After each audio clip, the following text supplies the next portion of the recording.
और किया जान लेते हैं उनसे। 24 नवंबर 2025 को सुबह 9 बजे के आसपास हमें डायल 112 पे एक सूचना प्राप्त हुई थी कि सुभाष कॉलोनी स्थित एक घर में कुछ व्यक्ति लूटपाट करके गए हैं और एक व्यक्ति को गोली मार के गए हैं। इस सूचना पे स्थानीय पुलिस मौके पे पहुंची थी। कुछ समय बाद मैंने भी वहां का मौका मुआयना किया था। संपूर्ण घटना स्थल को देखते हुए उसके बाद में शिकायतकर्ता के द्वारा एक शिकायत थाने में दी गई।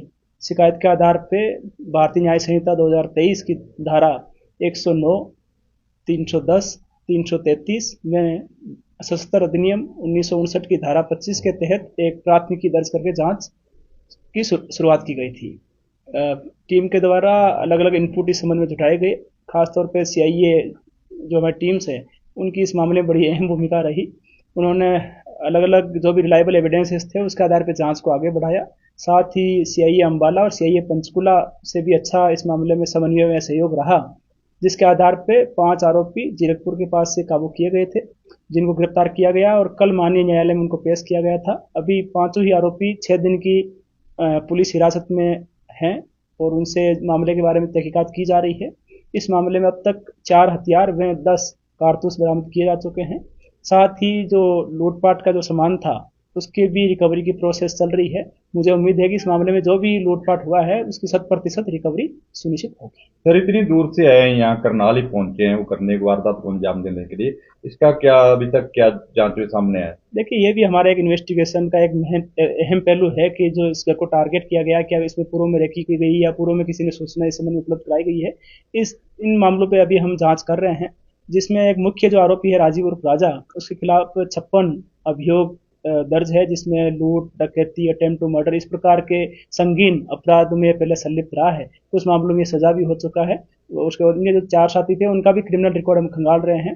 साथ भी और भी जो इन्वेस्टिगेशन के जो अहम पहलू हैं उन पे हम तहकीकात कर रहे हैं और उसके बाद में जैसे ही हमारा जो पुलिस रिमांड खत्म होगा उसके बाद में हम आपको ये खुलासा कर दिया जाएगा कि इस मामले में पूर्व में कोई रेकी हुई थी या कोई और बात। उन्होंने बताया सर गोली क्यों मारी? जो लड़का था आदित्य पसीचा जिसकी शादी है 4 तारीख को, उसको गोली क्यों मारी? विरोध किया था उसने या क्या?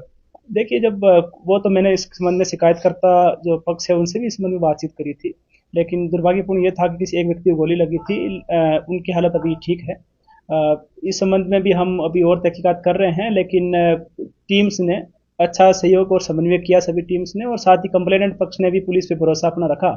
और मुझे उम्मीद है कि करनाल पुलिस आगे भी यदि किसी प्रकार कोई भी इंसिडेंट नोटिस में आता है तो इसी त्वरित गति से कार्रवाई। चकमा देने के लिए सर घरुंडा की तरफ निकल गए थे पहले। देखिए, अब जो अक्यूज्ड है वो अपनी तरफ से पूरी कोशिश करता है पुलिस से बचने की, लेकिन पुलिस टीम्स भी अपनी तरफ से जो भी प्रोफेशनल मैनर में जितना भी बेहतर कर सकती है उतना बेहतर इस मामले में किया।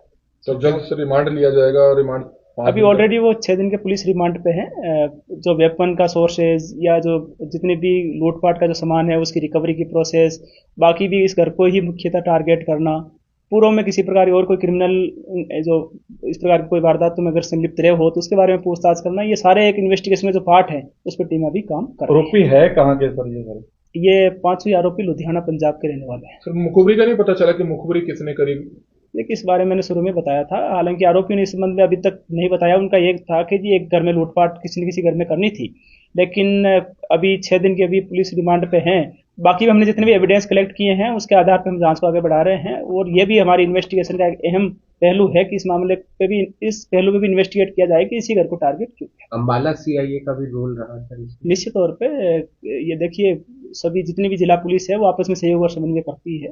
तो हमने हमारे जैसे ही एक इनपुट प्राप्त हुआ उसके आधार पे हमने सीआईए अम्बाला के साथ में और सीआईए पंचकुला के साथ भी उनको साझा किया।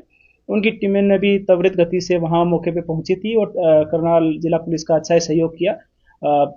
मुझे उम्मीद है कि आगे से भी इसी प्रकार का सहयोग और समन्वय जारी रहेगा। बता रहे थे नशा करने के भी काफी आदी थे, नशे में भी थे।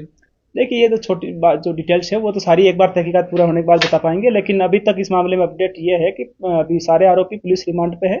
वेपन रिकवर किए जा चुके हैं, जितना लूटपाट का सामान था उसकी रिकवरी की प्रोसेस भी चल रही है। 6 दिन का जैसे ही पुलिस रिमांड खत्म होगा हम आपको सारी डिटेल बता देंगे। देखिए, किसी मान लो व्हीकल का यूज किया है तो उसकी इन्वॉल्वमेंट हो या नहीं हो ये एक जांच का विषय होता है। अभी तक ऐसी कोई इन्वॉल्वमेंट सामने नहीं आई है। करनाल के लोगों को कोई मैसेज देना चाहेंगे, परिवारों को कोई मैसेज देना चाहेंगे? देखिए, मैंने वारदात के दिन भी यही कहा था कि करनाल वासियों का जिला पुलिस को हमेशा ही अच्छा एक सपोर्ट रहा है। और लोगों को करनाल जिला पुलिस पे भरोसा भी है। तो मुझे उम्मीद है कि यह भरोसा आगे भी कायम रहेगा और लोगों को जहां पर भी पुलिस सहायता की आवश्यकता हो निसंकोच होकर के हमसे संपर्क करें। अब जिला पुलिस की तरफ से जो भी बेहतर कानूनी कार्रवाई हो पाएगी वो हम सुनिश्चित करेंगे। साथ ही लोगों से यह भी अपील है कि आपको भी यदि कोई संदिग्ध व्यक्ति, कोई वाहन इत्यादि के बारे में कोई भी सूचना आपको मिलती है या आपने कहीं देखा हो तो हमारे साथ जरूर शेयर करें ताकि उसको सत्यापन करके उचित कार्रवाई की जा ये सके। कुछ लोग नौकर रख लेते हैं, बगैर तस्दीक करे रख लेते हैं। पिछले दिनों में जैसे डकैती के मामले हुए, सारा ज्वेलर्स के मामला, तो ऐसे